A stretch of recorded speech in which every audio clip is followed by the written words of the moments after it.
5 minutes after 11 o'clock. Nice looking Monday out there. Thank you for tuning in.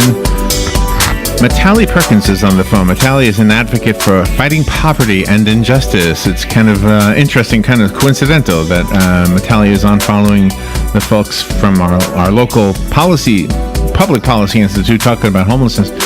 Mitali has written a book called You Bring the Distant Near. 5 girls, 3 generations, one great American love story. I'm so looking forward to hearing about this. Mitali is a lecturer at St. Mary's College of California and an author on the National Book Award long list. And I have the cover of You Bring the Distant Near on the streaming podcast that we're doing right now live. And of course, it'll be up as a recorded podcast by this afternoon. Mitali Perkins, good morning. Thank you for being on the show with us today. Good morning, Larry. Thank you so much for having me. Where are you? Are you in California? I am in California now, but I just got back from a 6-city book tour, so I hardly know where I am. I think I'm in California. What part of the state are you in? I'm in the Bay Area, the San Francisco Bay Area. Oh, okay. That's Nice. the part I haven't been to yet, and I have friends there. Can't wait to be there one day. So that's distant. I want to bring it near. I will have to we'll bring you near. You're distant. We'll bring you near. So tell me about the family that you wrote about, and why is this considered fiction? I studied public policy. Interesting, you had the policy folks on right before me. I did my master's in public policy at Berkeley, and I wanted to help the world and, as you said, fight poverty and injustice. And that's when I started realizing how powerful stories are, because stories help you understand how to feel about someone who is far, someone who's a stranger, someone you wouldn't consider a neighbor. Oh, I love what you're saying, yeah. Yeah, so especially as children, so I've been writing for children for years, and always fiction. And I've been carrying 2 hats, trying to influence policy, but also writing fiction for children. And then finally I just said, I love the fiction. So I laid down the other hat, and I've focused. This is my 10th book. This one, though, is not really for children. This one, I've heard from adults who really are enjoying it and reading it widely, and people who are reading it with their grandchildren and with their children together. So I'm excited about that. So your father is from East Pakistan? Yes, my dad and mom were both born in the villages of what is now Bangladesh, years and years ago, before partition of India and Pakistan. And then later, of course, East Pakistan became Bangladesh. So my dad and mom left basically as refugees during the war of partition and started life all over again in India, and that's where we were born, the 3 of us girls, Sonali, Rupali, Mitali. All of our names rhyme. We speak Bengali, so that's a helpful That's funny. So after we were born, my dad, who's a harbor engineer, there wasn't much scope for jobs there, so he decided to take us to Ghana, Cameroon, London, and eventually we came to New York when the immigration laws changed here, and we were able to come to New York when I was a young girl. So the book is really pretty much a memoir on steroids. So it's a little scary when people read it, and because it's very much akin to our story as a family. Okay, and so this is your story, but you've fictionalized it enough to what? To make it more entertaining, or to make it more palatable, or why would you fictionize it? Oh, I think to bring more, maybe just bring more romance into it than is actually in my life. No, okay. No, yeah. I like to tell my teen readers there's a lot more hot guys in the book than there were in my life. Oh yes, so, the older I get, the better I was. I got that same thing going on. Right. Yeah. Well, I took memories that were from our family's life, but I created a whole new family. What you can do with fiction is you can add these beautiful threads in that come out of the other part of your life, what you really care about. And I deeply care about transformation of the human heart to bring people who are far away near. That's and so in the awesome. in the story I was able to take this, and that has happened to our family, but in this story I was able to take different things from parts of my life and weave them into one family's life and give them hope that people do change, generations change, and that it's one of the best things America does is to bring us into proximity with each other to the point where sometimes your daughter's marrying someone that you're not excited about. What are you going to do then? Because this is a person that maybe your parents talked about with hatred, and now your daughter's marrying that person. For no good reason, yeah. Right, yeah. And one of your grandchildren are going to look different and speak differently than you, and how do you deal with that? So, well, one of the things I have as a little a spark of optimism for the human race, and I hope I'm right, because I could be I'm wrong so much in my life. I hope I'm not wrong about this one, but I think the young people and the new technology together will help in that way, because let's say, for example, the good old boys. I hope nobody hates me for using that expression, but let's say they want you to not like somebody who lives in Bangladesh, okay? And why, I don't know, but they've got their reasons, okay? And now the son of the good old boy, he's on his Facebook thing, and he's got a friend in Bangladesh. He says, hey, my dad says, you guys are creepy or something, and he comes, oh, well, my dad says you're creepy, and then they say, well, let's do face thing. And let's talk to each other. And next thing you know, they're looking at each other as if they live next door, and they're saying, "Wait a minute, our dads are wrong. It's not so bad. These people are just like me. They want girlfriends. They want to have a nice thing to eat. They're not so different than me." That's right, and I think stories, even to this digital day, still do that better than anything, because what they do is they let us imagine living another life, being in someone else's skin. And so let's say that boy, your imaginary boy says, hey, Grandpa, let's read this book together about this kid in Bangladesh. And they read that together. Even the grandfather can change. Yeah. So I think the generational change can go backwards through that great. And that's what America does. I'm still bullish on America. I came here as an immigrant. I love this country. And I think it's one of the few places where you can be actually proximate in person. You can have a neighbor down the street. That's and you right. can choose to hate, but you can also choose to love and bring that person into your life. There are Americans who are doing that quietly all over the country that are not reported about, or their stories aren't told. Yeah, so I'm very hopeful the country will weather this divisive storm and get back to what we do best, which is bringing the distant near. And I love your quote. It's a demonstration of what America can do, of why this is such a great country. It is a love letter to our country. Yes, absolutely. And you do have the three generations in there, the grandmother, the daughter, and the granddaughter, with all three different perspectives. Yes, and in fact there are 4 girls. So there's the grandmother, who's really the matriarch of the family and has the big redemptive arc in the book. She's the one who changes the most, but her story is told always in the third person. But her daughters, they're 2 daughters, and they're told in first person voice, and they have 2 daughters. So it's their granddaughters, and the granddaughters and the grandmothers have the sweetest relationship. So I was able to write all those voices. It was very fun. And my mom called me after reading it and said, "Oh, you have put all of our family quarrels into this book." Oh no! I know. Oh no! She saw through my fiction. Yeah. Oh, okay. So I maybe that's why maybe that's part of the reason why you made it fictional.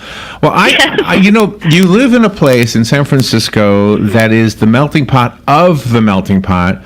We are in that same circumstance here in Florida, and I grew up in New York. It's the same thing there. So while America is considered the melting pot, it's almost like people come here. Like you were in New York first. Yes. And then you ended up in San Francisco. It's true for a lot of different places in this country and in the world. But I think the rest of the world is not like that. It doesn't seem. I don't know. Maybe some places. I think you're right that the storytelling does serve as a wonderful surrogate for actually living and getting to know somebody who's not of your same background, not your same religion, etc. Yes, if you live in a small town, you don't have access to people like that. But you want to bring the distant near. Stories do that. They get you there. And so, and then the next time you do see a person, I just traveled all around the country, as I said. Got back from Texas and St. Louis and a lot of places that we didn't immigrate to. I'm always greeted with so much hospitality and so much graciousness. And I do think there's this lovely undercurrent in America that is, as I said, not reported about. Everywhere you go, that there are people who open your homes to you and open your hearts to you. And I think, Mitali, the news makes us seem meaner than we actually are. Yes, absolutely. And that's why your storytelling you do, even through your radio, especially through your radio show, is so important. And so I thank you so much for having me, because here I am talking to people in Florida, which is exciting. Hey, guys! And you're crystal clear, too. You must have one of those new iPhone 7s or something. I have a terrible old landline. It's almost a dial phone. Oh, you know, want to know something? Those are pretty good. Those old landlines. All right, let me put us on hold for a second. We'll be right back. I've got to take a little break, and then we'll be right back. We're having a delightful conversation with Mitali Perkins. Her book is called You Bring the Distant Near. 5 girls, 3 generations, one great American love story, and it sounds like just an opportunity for us to get to know one another. Our differences are not that different, and guess what? When they are, you can embrace them, like the food. I still got to go over to the Indian restaurant across the street. All right, we'll be right back.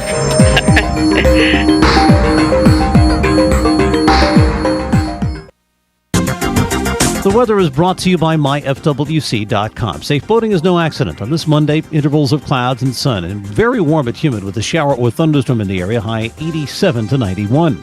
Partly cloudy Monday night, low 73 inland, 78 at the coast. Clouds and some sun for Tuesday with a shower or thunderstorm in spots, mainly during the afternoon hours over the interior locations, high 86 on the coast to 91 inland. From the Florida Weather Center, I'm meteorologist Joe Lundberg.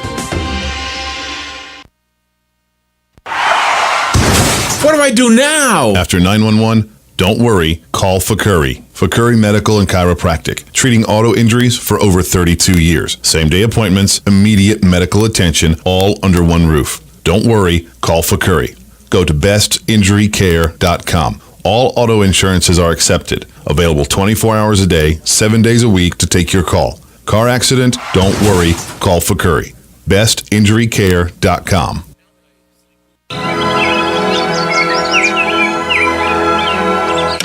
Did you call Mike Scott Plumbing about the irrigation? No, but did you know a crocodile can't stick its tongue out? Or that Humpty Dumpty rhyme never actually says he's an egg? Or that Chuck Norris counted to infinity? Twice. Where the hell do you come up with these facts? And what's that have to do with the lawn? Nothing really, just hoping you'd forget what you told me to do. Well, here's a fact. Just like an elephant, I never forget. And here's another fun fact for you. If my plants die because you didn't call Mike Scott Plumbing to come over and install an irrigation system, you're going to be the one out there all night with a hose. Well, as a matter of fact, I think I'll call Mike Scott Plumbing right now. Now that's a fact. 237-2888. Yes, 237-2888. Because if... I know. If water runs through it, they do it. Did you know honeybees have 5 eyes? Oh, brother, you're going to do this all night now, aren't you? Or that a strawberry is not actually a berry, but a banana is? Or that Chuck Norris killed 2 stones with 1 bird? Or that polar bears are left-handed?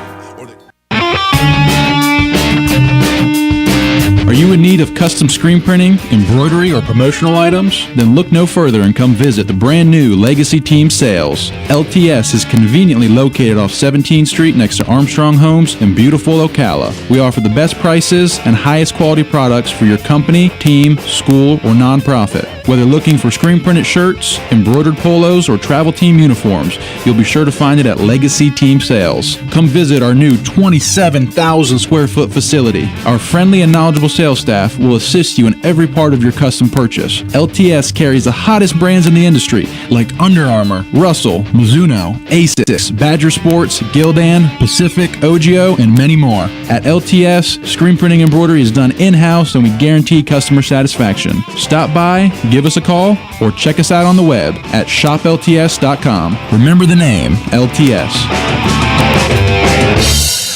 All right, 19 minutes after 11 o'clock. Thank you for tuning in. Mitali Perkins is on the phone. She's the author of You Bring the Distant Near, 5 girls, 3 generations, one great American love story. And we're talking about the book. I was thinking during the break, Mitali, about my relationship with people from India. One of them stems from this show. We had a young lady in here who was a dancer. And she invited us to one of her dances, and it was so beautiful. I think I was the only non-Indian in the audience. I was there. Oh, were you there? Yeah, Tara Bikasani. That's right. At the Ocala Civic Theater. That's right. We went together, and Indian food. That's right. We had the Indian food. Yes. Yes. Yeah, they'll always feed you. They'll definitely feed you. It is the food, I think. But you know what? Also, I wanted to say. You don't look old enough to remember the 70s. I heard you say something to Robert about the 70s. The book starts in the 70s, and we came here in the 70s, and I had so much fun listening to old music that we started loving Motown. I mean, these are Indian girls with parents from the village, and we're dancing to Al Green and the Jackson 5. Wait a minute. Nice. Did you go to Harlem? Yeah, no, I was in Flushing, Queens, but my dad, I remember once I was singing that old Paul Anka song, Having My Baby. Remember that song? Oh, you got in trouble. I was singing it in the shower. I came out, I was like 11 years old. My dad is like, what is she singing? What is happening to our children? So I didn't even know what I was singing. So it was very confusing.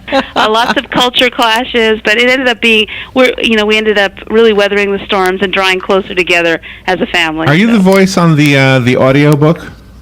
No, on the audiobook, they hired these wonderful voice actors. They auditioned, and I got to hear them audition, and they had these wonderful voice actors. If you like listening to an audiobook, I haven't listened to it yet, it just came out, but I've heard, people have told me it's really moving and touching. And yeah, put it on. Well, they have something on like a sample or something on Amazon. They do. All right, let me see if this is it. Let me see if this is it. Drawing closer by the second.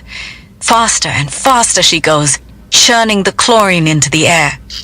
Redheads and towheads are falling out of her line of vision. Redheads and towel heads. Is that what she said? Is that what you're... redheads. Okay, sorry. Redheads Touch and towheads. it, turn, and swim back. The others are almost half a length behind her now.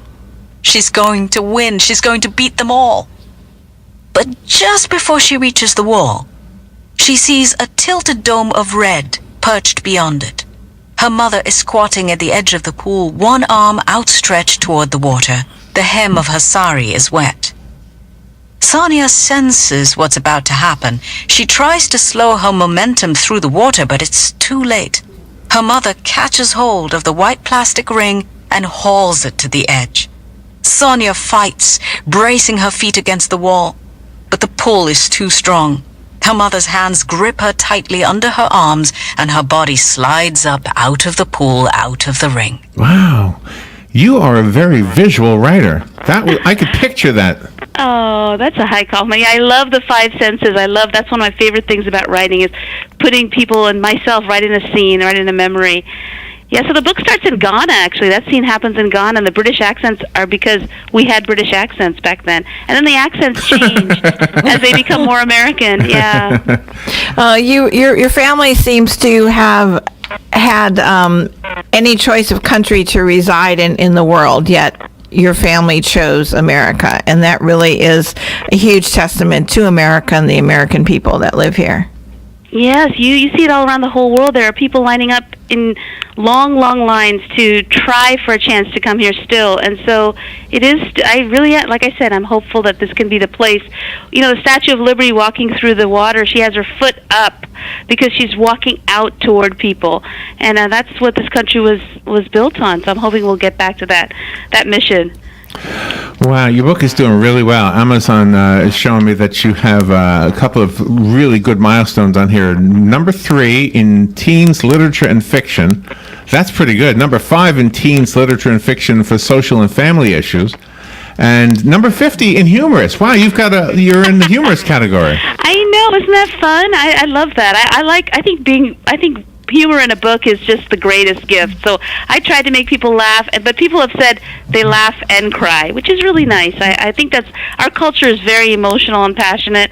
So if I put that in there, it comes right out of my dad was hilarious. He used to make us laugh all the time. So. And this novel, even though it's a novel for young adults, it really rings through for the adults as well. This is something that each generation can read and then talk about over the dinner table, because depending on your age, you have a different perspective when you come away from reading the book. Right, and some older people have written me and said they love the grandmother in the book, and yeah, I think that's exactly what I'm hoping for the book. It's a book you could take on a family vacation and all talk about, or it's not going to wreck your vacation because it has a hopeful ending. Sometimes you take books and then everybody dies at the end and you're depressed on vacation. This is not that book. This will hopefully make people feel uplifted and lead them to conversations about their own family history. When did they come? Do they not know? How do they feel about that? And just have that dinner table conversation. You know, you do bring the distant near. I think that's part of. The title is such a perfect title. Who is you? When you say you bring the distant near, who are you referring to? The title is very near and dear to my heart because I wrote the book originally under the title Borderlines, which is the world's most boring title. Oh, I hope no one listening has written a book called that, because I thought it was a terrible title. But my editor, there's a poet in the book that I quote, and his name is Rabindranath Tagore. He's a famous Bengali poet, at least famous to us. My editor went on a rampage one weekend reading his poems. He's written thousands and thousands of them. And she called me after I said, I have the title for your book. She said, what about You Bring the Distant Near? And my heart skipped a beat because of all of his poems. That was the one that my grandfather gave me as a gift when I married. When I got married to the first foreigner ever to enter our family, he gave that as a gift. My sister read it in our wedding, both in Bangla and English. So when she said that, I knew that it was a gift from above, that this would be the title. So I think the you can be many different things, but for me, it's definitely divine. How many foreigners have you married? You said the first foreigner you married. Yeah, in our family. Oh, in your family. I'm teasing. I heard you. I know. Hey, listen, I want to tell you something. Just one. I want to tell you something. I found 1, 2, 3, 4, 5, 6, 7, 8, 9, 10 books on Amazon, and there are more titled Borderline. So the one thing about on your title, there was no other book with your title. So that's good. Yes, that's good. That's right. It's standing out from the crowd. There's no other Mitali Perkins on earth either. I'm the only one. If you Google me, I'm the only one that shows up. That combination of names does not exist. Mitali Perkins. And it is a wonderful book because it gives us a glimpse into your culture, and you and your family have managed to assimilate into American culture but not lose your heritage. Yes, Robin, that's it. That's a great way to describe that book. Thank you for that. I might write that down and take it with me. Do you know, one of the things about America is that we have arrived here in waves of immigration. There was a wave of Italian immigrants at one point, a wave of Irish immigrants. Mm-hmm. My family was a wave of German immigrants before World War II. When some of them saw what was coming, they said, "I'm out of here," and they came over here. And Indian immigrants came in a certain wave. One of my favorite 70s. Yeah. One of my favorite restaurants, by the way, is a buffet, and it's owned by an Indian couple. So yes. All right. When I come to Florida next, I'm going to stop by and say hi to you guys, and then we'll go to lunch there. Yes. There you go. Oh no. Oh well. Do you like the Indian food actually? Because we have a real Indian restaurant here. No. I don't. Well, everyone always asks me, but my mom lives 15 minutes away, and she's constantly cooking for us. Why do I need to go to a restaurant? I don't. It all tastes terrible compared to my mom's cooking. you guys will have to come. You'll have to come here in the Bay Area, and I'll take you to Mom's. There you go. Let me tell you something. We have every kind of restaurant in this little town that's possible, and the Indian restaurant in our town, I won't name it because my boss will get mad at me. The Indian restaurant in our town always gets at top of the list. When they say we're the best restaurant in town, that's always the one people name. So. Oh, good. Maybe your mother has a little competition. I don't think so. You're fun. I thank you for being on the air with us. I'm so looking forward to reading the book. I don't have a copy. I see people calling me to get the book. I usually give them away. It's en route. When we get it, I will make sure I give it away. But you can go buy it right now. I found it on Amazon. Do you have a website, Mitali? I do, MitaliPerkins.com, M-I-T-A-L-I. Think of tamale and switch it around, Mitali. Mitali Perkins. Nice. Mitali Perkins. I love that. You're such fun. Thank you for being on the air with us today. That was Thank you so much for having me. fun. I appreciate it. It was fun. I had a good time, too. You got to make a trip to San Francisco, Rob. Yeah, come on. We'll take you to Mom's. Take you to Mom's. You Bring the Distant Near is the title of the book by Mitali Perkins. Again, thank you, Mitali. Thanks for having me. We will be right back.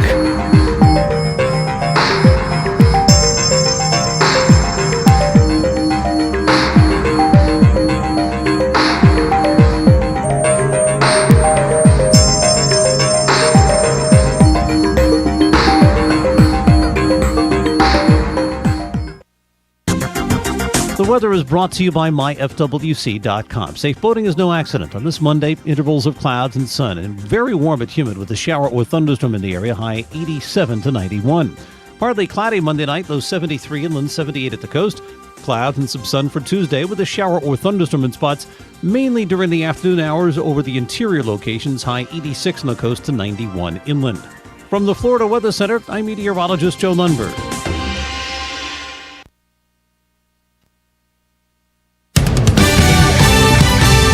Fox News Radio, I'm Chris Foster. Republican Senator Bob Corker from Tennessee says he's concerned about President Trump and tells the New York Times he would have to concern anyone who cares about our nation. The president tweeted yesterday Corker didn't have the guts to run for re-election next year, with Corker then calling the White House an adult daycare center.